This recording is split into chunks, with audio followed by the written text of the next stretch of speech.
Greetings to you all in the name of the Lord and Savior Jesus Christ. We welcome you all for this online worship service. Let's all praise God by singing some choruses. Psalms 105. It says, "For the Lord is good and His love endures forever. His faithfulness continues through all generations." Sometimes we make our life all about ourselves. We make decisions which satisfies us. But God by His love forgives us. So let's all praise God by singing, "God is good," we sing and shout it, "God is good," we celebrate.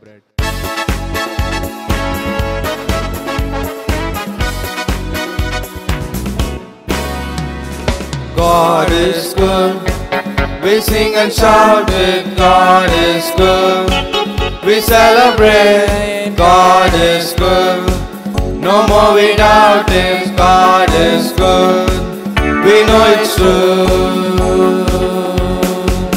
And when I think of His love for me, my heart fills with praise, and I feel like dancing, for in His heart there is room for me, and I run with arms open wide. Oh, God is good, we sing and shout it, God is good, we celebrate, God is good, no more we doubt it, God is good, we know it's true. And when I think of His love for me, my heart fills with praise, and I feel like dancing, for in His heart there is room for me, and I run with arms open wide. Oh, God is good, we sing and shout it, God is good, we celebrate, God is good, no more we doubt it, God is good, we know it's true. Psalms 27, it says, "The Lord is my light and my salvation, whom shall I fear? The Lord is the strength of my life, whom shall I be afraid?" In this pandemic situation, we are all afraid of this situation.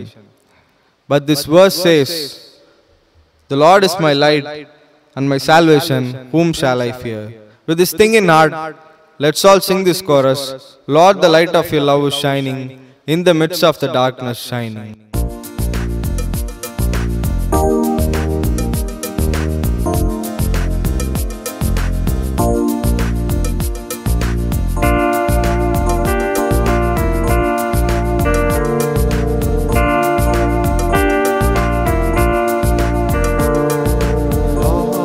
The light of your love is shining, in the midst of the darkness shining. Jesus, light of the world, shine upon us, set us free by the truth you now bring us. Shine on me, shine on me, shine, Jesus, shine, fill this land with the Father's glory, blaze, Spirit blaze, set our hearts on fire, flow, river flow, flood the nations with grace and mercy, send forth your word, Lord, and let there be light. Lord, I come to your awesome presence, from the shadows into your radiance. By the blood I may enter your brightness. Search me, try me, consume all my darkness. Shine on me, shine on me, shine, Jesus, shine, fill this land with the Father's glory, blaze, Spirit blaze, set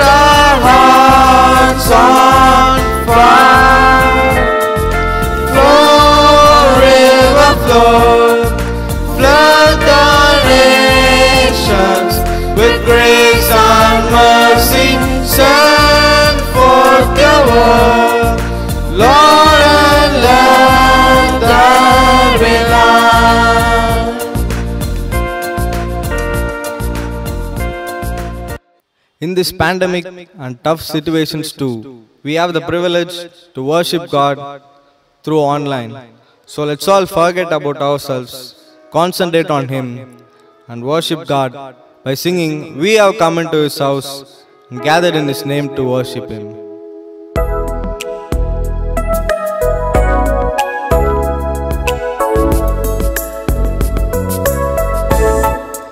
We have come into His house and gathered in His name to worship Him.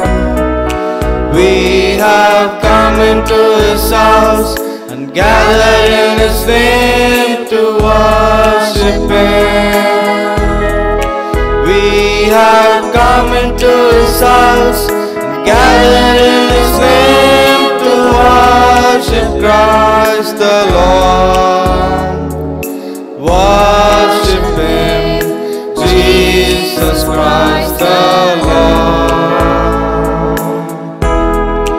Let us forget ourselves and concentrate on Him and worship Him.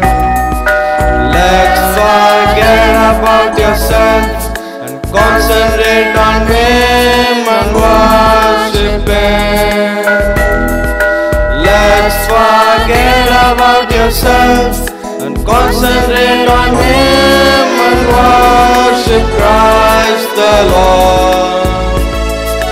Worship Him, Jesus Christ the Lord. Let us lift up holy hands and magnify His name and worship Him. Let us lift up holy hands and magnify His name and worship Him. Let us lift up holy hands and magnify His name and worship Christ the Lord. Worship Him, Jesus Christ the Lord.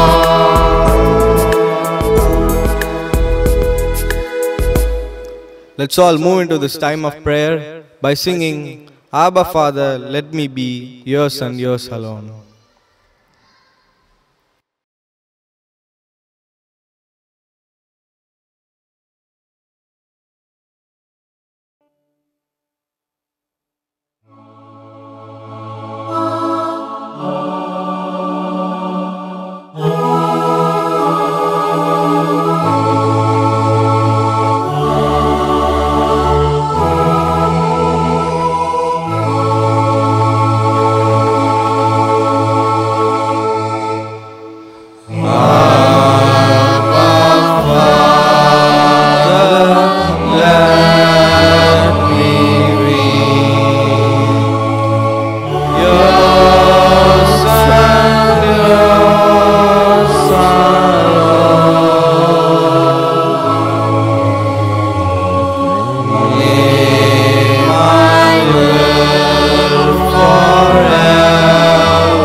Let's pray. Our gracious Heavenly Father, thank you for this new day, Lord. Lord, thank you for protecting us throughout the past weeks, Father. Lord, bless all those who are watching this. Be with us and guide us. In Jesus' precious name we pray. Amen. As we continue to worship the Lord this morning, let us sing this hymn, This is My Father's World. It's hymn number 45 in our hymnal.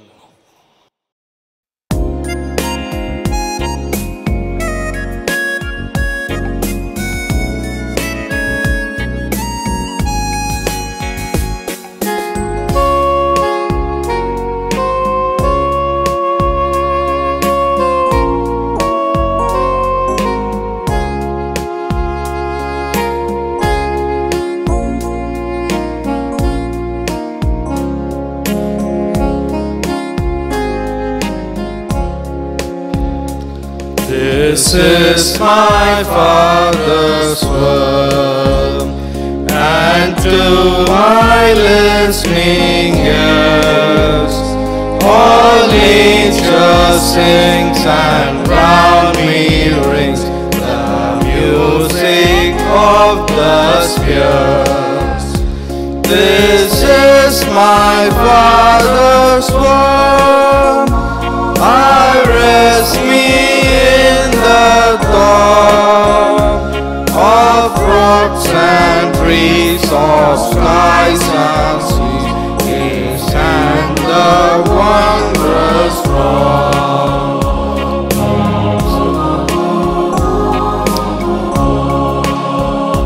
This is my Father's world, the birds that carolers raise, the morning light, the lily white, declare their Maker's praise. This is my Father's world, He shines in all that fair, in the rustling grass I hear Him pass, He speaks to me everywhere.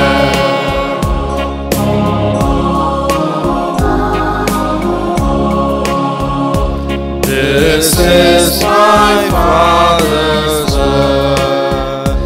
Oh, let me never forget that though the wrong seems of so strong, God is the ruler here. This is my Father's word. Why should my heart be sad?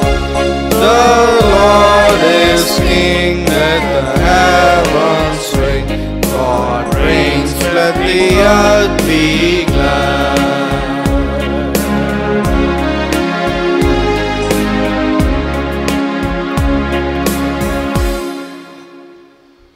The responsive reading for this morning is found in the book of Psalms and the Psalm 96. Let us read responsively from Psalm 96. Sing to the Lord a new song, sing to the Lord all the earth. Sing to the Lord, bless His name, proclaim the good news of His salvation from day to day. Declare His glory among the nations, His marvelous deeds among all peoples. For the Lord is great and greatly to be praised. He is to be feared above all gods. For all the gods of the nations are idols, but the Lord made the heavens. Splendor and majesty are Before Him, strength and beauty are in His sanctuary. Ascribe to the Lord, O families of the nations, ascribe to the Lord glory and strength. Give to the Lord and the glory. Bring an offering and come into His courts. Worship the Lord in the splendor of His holiness. Tremble before Him, all the earth. Say among the nations, the Lord reigns. The Lord also is firmly established. It shall not be moved. He shall judge the people righteously. Let the heavens rejoice. Let the earth be glad. Let the sea resound and all that is in it. Let the field be joyful and all that is in it. Then the trees of the woods will rejoice before the Lord. Let's read together. They will For sing He is before the coming, Lord, for He is coming to judge the earth. He will He shall judge the world with righteousness and the people with his truth. faithfulness.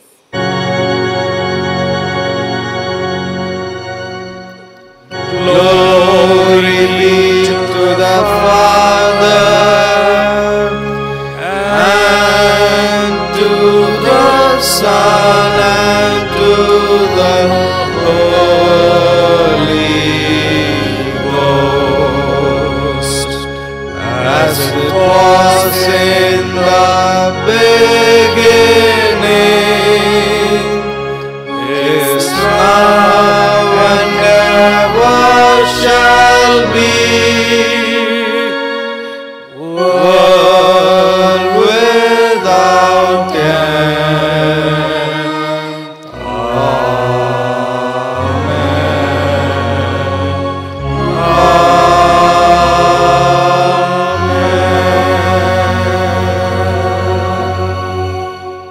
The psalmist says, ascribe to the Lord glory due to his name. Worship the Lord in the splendor of his holiness. The Lord is truly worthy of all our praise and thanksgiving. So with that assurance this morning, let's give thanks to God as we go into this time of prayer.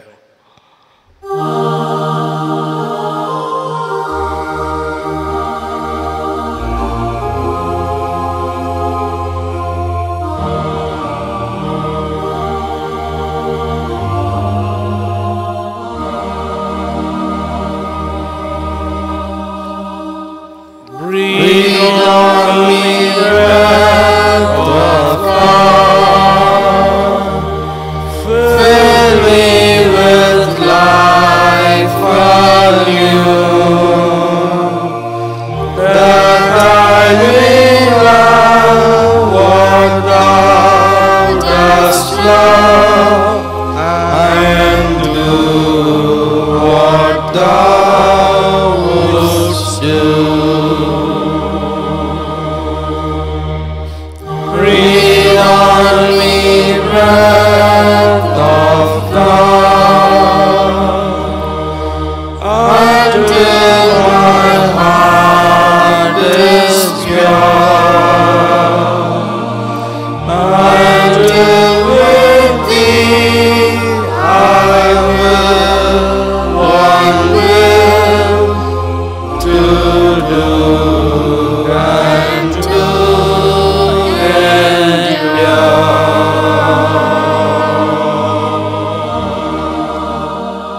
Almighty God, our Heavenly Father, we thank you for this new day and this opportunity to be here in your presence and to praise and give thanks to you, Lord. Well, Lord, we look back and we thank you that you've been with us in the past months and the days. And Lord, even as we come into your presence this morning, Lord, we thank you for your goodness upon us. We thank you for your protection and your care. Lord, in this time of pandemic, your gracious hand of protection is upon us, upon our families. And Lord, we thank you for the way that you have been guiding us thus far. Lord, even as we step into this new month, and Lord, we're expecting, Lord, for these restrictions to be removed. We pray, O God, that you will continue to do that very thing, because nothing is impossible with you. Lord, we pray for people who are suffering because of this pandemic, people who lost business, people who have lost jobs and, Lord, are suffering. Lord, we pray also for our children and our young people who are studying online. Pray for special wisdom and grace upon them to be able to understand even through the online medium. We pray especially, Lord, for our government and all the measures that they are taking to control this epidemic. We pray, Lord, that you will continue to bless their efforts. We pray for the medical fraternity, doctors, nurses, paramedics, sanitary workers. We pray for the police department, asking, Lord, that somehow you will give them your protection and grace. We also pray, Lord, for the Methodist Church in India. We pray for our Episcopal leaders. We pray for district superintendents, pastors, evangelists, deaconess, continue to ask for your blessing. Lord, we also pray for our elderly who are homebound and not able to come to church. We pray, Lord, in their loneliness, may the gracious hand of God continue to sustain them. We also pray, Lord, for our team, as time to time, week after week, we come and prepare these online services. We pray for the holy anointing of the Spirit of God upon us to bless and use us for your glory. We also pray, Lord, very specially for the community that is around us. Pray for people who are searching for the truth, searching for love and peace. We ask, Lord, somehow that they will find you, because you give them everything they need. And we also pray for this morning as we wait in your presence. May the word of God continue to reach out and touch our hearts and strengthen us. We thank you, Lord. We praise you. We give you all the glory. And we ask this prayer with thanksgiving and praise in the blessed name of our Lord and Savior, Jesus Christ, who taught us to pray when we pray, saying, Our Father, who art in heaven, hallowed be thy name. Thy kingdom come, thy will be done on earth as it is in heaven.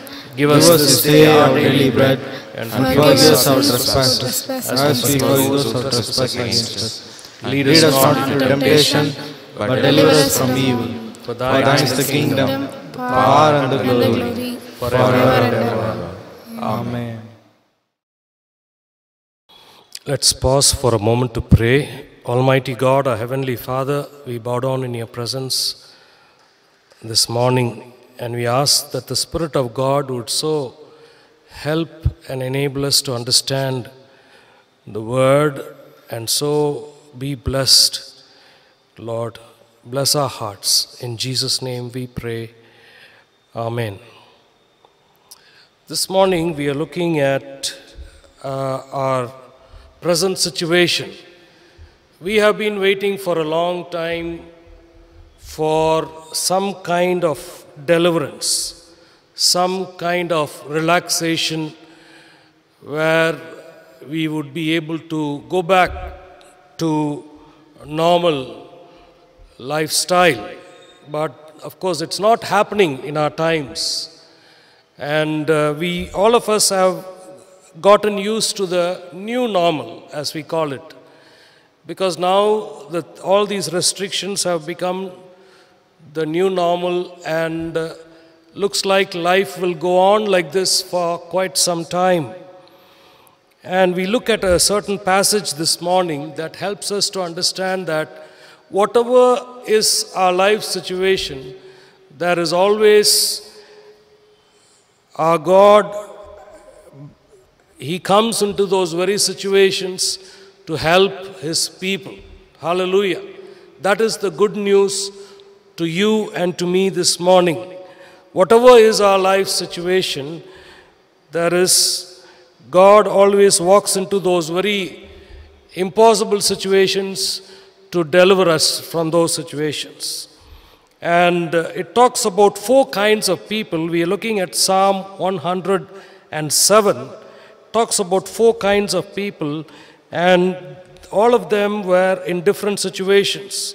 These collection of Psalms from 105, 106 and 107, they are called the Give Thanks Psalms because they all begin with give thanks to the Lord for he is good. So in this give thanks sequence, we see that the psalmist is saying in Psalm 107, the first 3 verses, give thanks to the Lord for he is good, his love endures forever. Let the redeemed of the Lord say this, those who he redeemed from the hand of the foe, those he gathered from the lands, from east and west, from north and south. All over the world, this is the post-exilic psalm where God is bringing back his people from all the directions of the whole wide universe. And there are 4 kinds of people who had different kinds of life journey experience. And we look at the first group of people in verses 4 to 9. Let me read that for you. This is the first kind of people. It says some people. There were some in that lot of people coming back, some wandered in desert wastelands, finding no way to a city where they could settle. They were hungry and thirsty, their lives ebbed away. Then they cried out to the Lord at their trouble, and He delivered them from their distress. He led them by a straight way to a city where they could settle. Let them give thanks to the Lord for His unfailing love and His wonderful deeds for His men. For He satisfies the thirsty and fills the hungry with good things. The first kind of people are those who are wandering in the desert land or wilderness. And they were searching for a place to settle down. The story is told about how the West was won when English and European people wanted to go to the North America and to settle down. And many historians have written many stories, but they went through a lot of hardship in order to go and settle down. It's a big story, and one story which is called How the West Was Won talks about how these early settlers went and settled down. So similarly here, they are searching for a place to settle down. Usually, if you would go to any country, most of these settlements were by the riverside, so that they could have plenty of water for all their needs. In fact, our own city, Madurai, is a settlement on the banks of the river Vaigai, as we all know. And many settlements were along the banks of rivers, basically. And so they are looking for a good place. And as they're looking for a good place, like Abraham, God calls out Abraham and He says, I will take you to a place, to Canaan. He did not know how Canaan looked or what the situation was. He still obeyed God. And so here are people coming, wandering, they're looking for a place. They are hungry and thirsty, they are lost. And God, in their lostness, they cry out to God, the Lord Almighty, and He hears their prayer. Then they cried out to the Lord. The Lord, delivered them from their distress. The first thing is, when we are in a situation like this, when we are wandering in the wilderness and we are lost and we cry out to God, God hears our prayers and delivers us. And not only that, verse 7 says, He led them, then He shows the way. He led them by a straight way to a city where they could settle down. It says here, let us give thanks to the Lord for that, for He satisfies the thirsty and fills the hungry with good things. The first kind of people are lost in the wilderness. God intervenes and He settles them down. He satisfies them with good things. There's a second kind of people which we see from verses 10 onwards to 16, where look at the situation here. Let me read that for you. Some sat in darkness and deepest gloom, prisoners suffering in iron chains, for they had rebelled against the words of God and despised the counsel of the Most High. So He subjected them to bitter labor. They stumbled and there was no one to help. Then they cried out to the Lord in their trouble. He saved them from their distress. He brought them out of darkness, the deepest gloom, and broke away their chains. Let them give thanks to the Lord for His unfailing love, for He breaks down gates of bronze and cuts through bars of iron.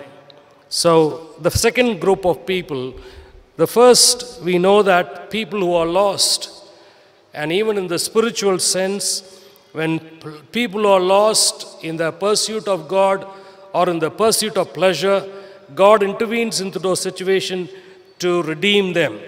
The second situation is people who are in darkness. It could be the darkness of sin. It could be, but what is the main thing here? What was the one thing that they did wrong? The one thing that they did wrong was they despised the counsel of the Most High.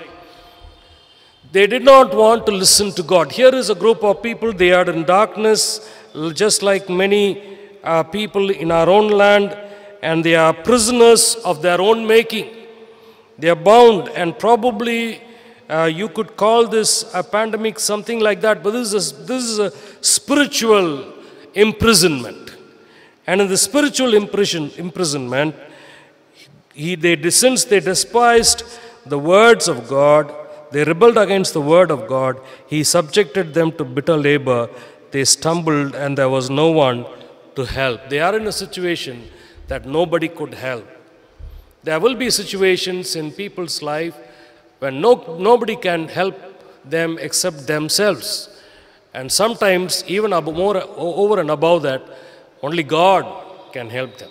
As it is said, the one who's drowning cannot help somebody else. He is drowning, he is losing his life, he cannot go out to help.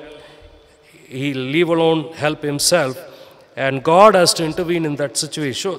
Anyhow, they cried out to the Lord in trouble and He saved them. He brought them out of the darkness, deepest gloom, broke away their chains. So this is the chain, the spiritual chain of sin, rebellion. When you are a rebel and you are deeply into sin, you are bound by the chains of the evil one.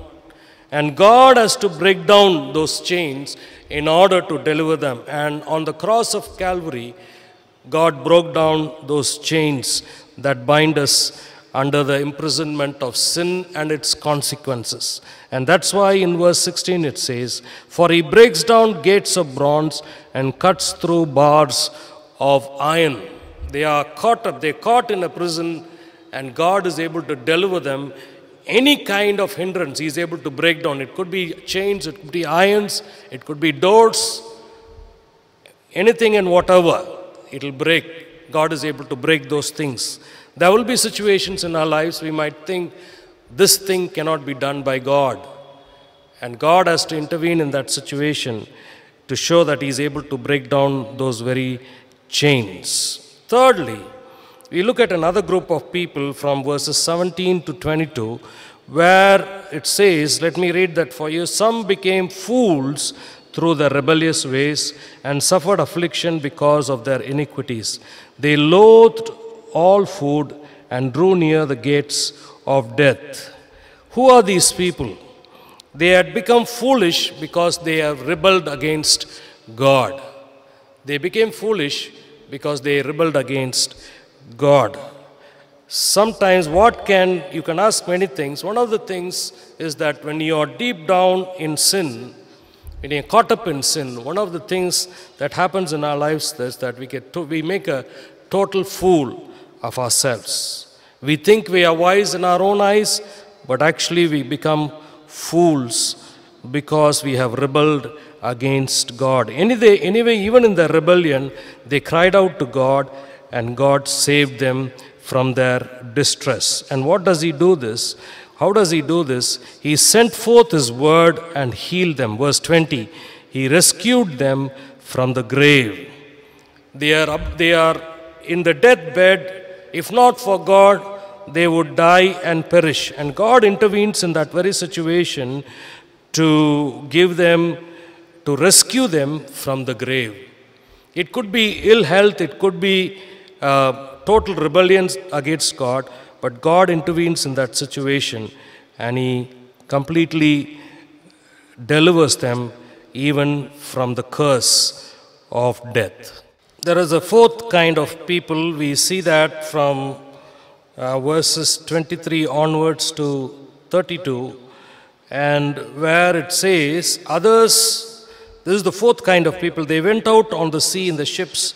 They were merchants on the mighty waters.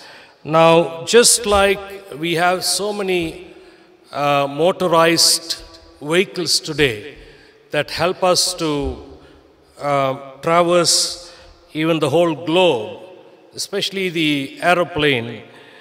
In their times, in the ancient times, the ships were the things that helped them to travel beyond the horizon to search for new place.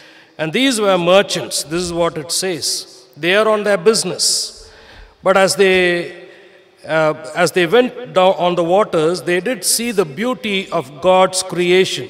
They saw the works of the Lord, His wonderful deeds in the deep. For He spoke and stirred up a tempest that lifted the high waves. This is physical danger, stormy winds, and as you go through that, they mounted up to the heavens and went down to the depths. In their peril, their courage melted away. When it talks about heaven and depths, it's about the huge and mighty waves that takes the ship high and low. And as they went through this kind of an experience of turmoil, and the physical going up and down, they lost their courage. That's what it says. And verse 27 says, they reeled and staggered like drunken men. They were at their wits' end.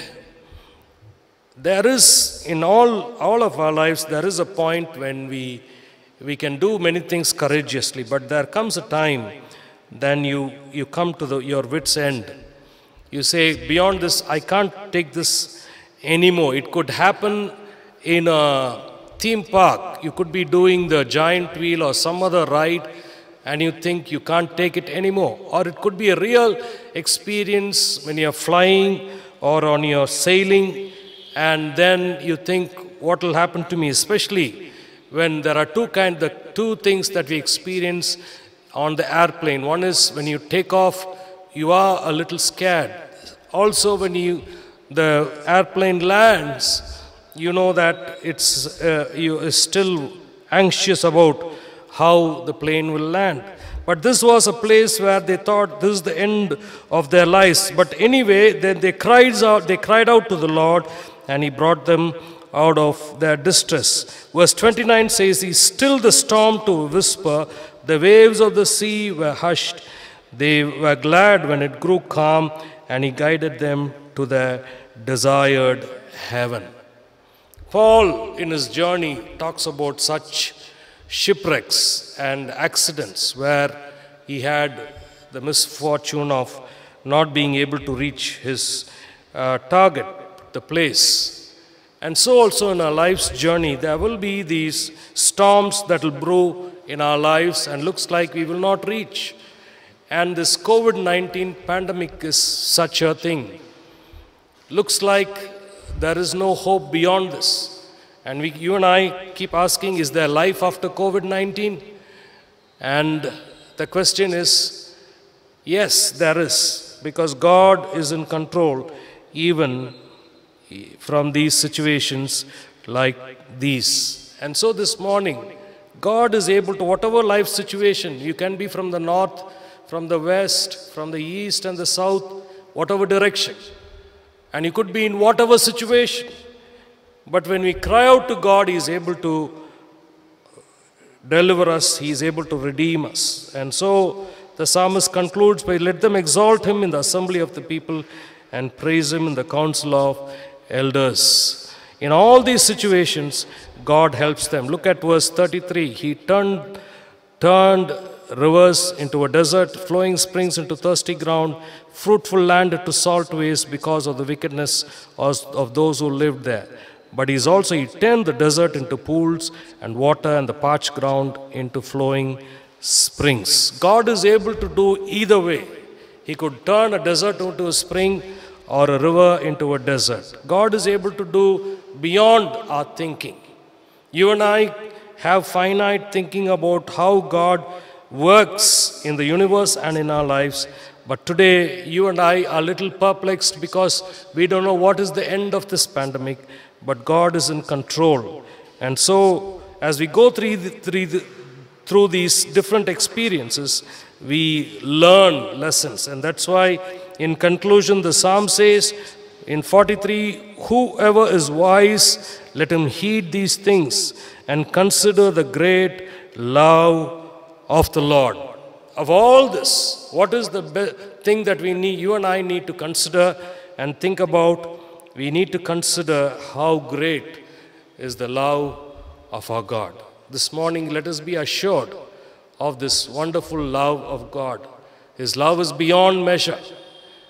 And whatever life situation, even in the times when we rebel against Him, God in His mercy reaches out to come and deliver us and guide us into a blessed future. Let us look to God in prayer. Father, we thank You Lord, we are truly anxious about what the future holds, especially when we go through these stormy situations. And this morning too, Lord, calm those very storms that try to frighten us. Give us your grace and strength and wisdom. In Jesus' name we pray. Dear friends, we want to thank you for your continued support in your prayers and also in your giving. We thank God for that. We continue to pray that things will change soon. We don't know what the future holds for us, but we know God holds our future. And so let's continue to pray and wait and ask God. We want to thank you for your continued support. We are also praying that soon we'll be able to worship. All of us together could worship here in the church. As usual, as we have a closing hymn, we take offering, and someone in your family can take it and keep it apart and bring it later to the church. We sing this hymn, He Leadeth Me, O Blessed Thought. It's hymn number 217 in our hymnal.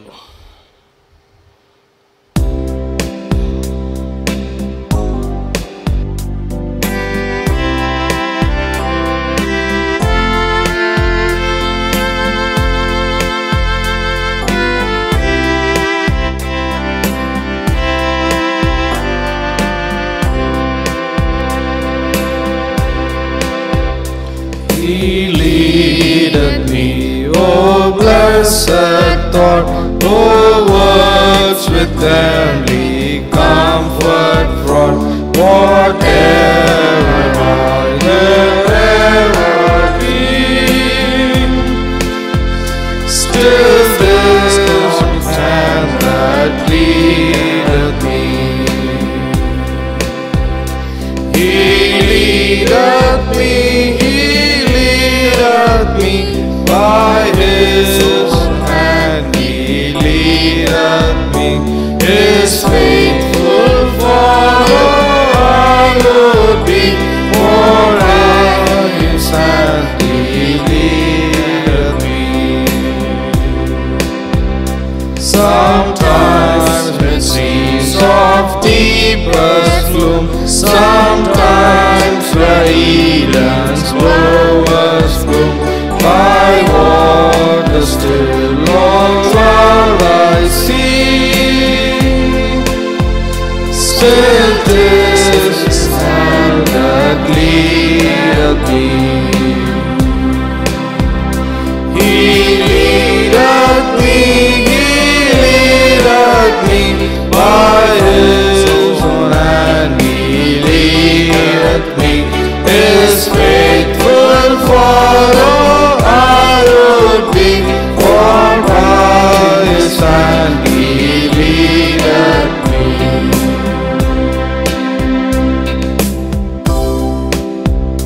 Lord, I would raise my hand in Thine, nor ever murmur nor repine, content whatever God I see, since this God that leadeth me. He leadeth me, by His own hand He leadeth me, His faithful follower I would be, for by His hand He leadeth me.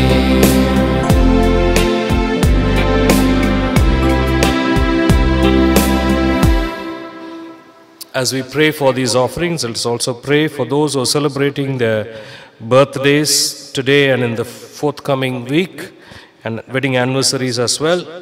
Birthdays, Mrs. Vanita Kalidas, Mrs.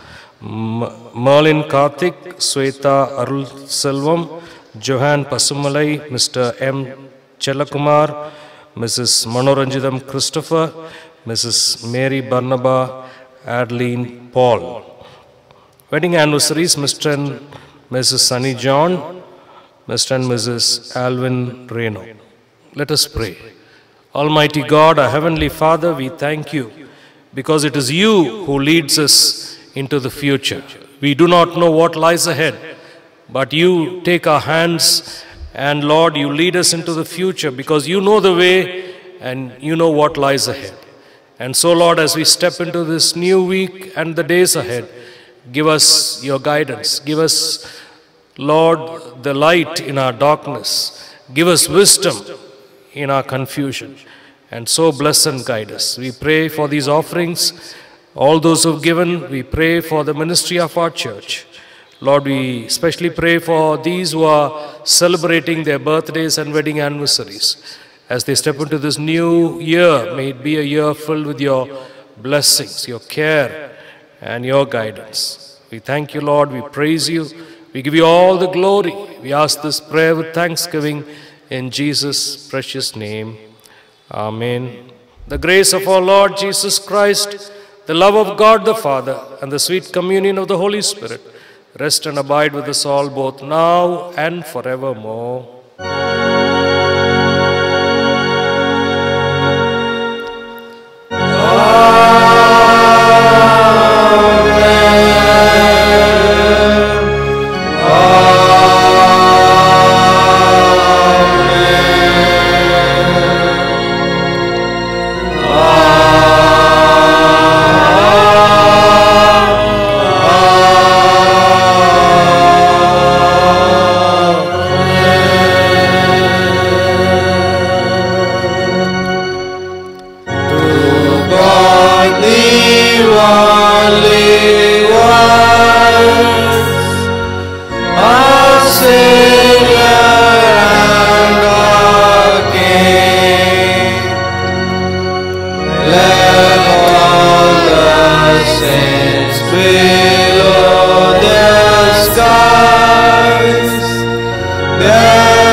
Bless the Lord, O my soul, and all that is within me. Bless His holy name. Bless the Lord, O my soul, and forget not all His benefits,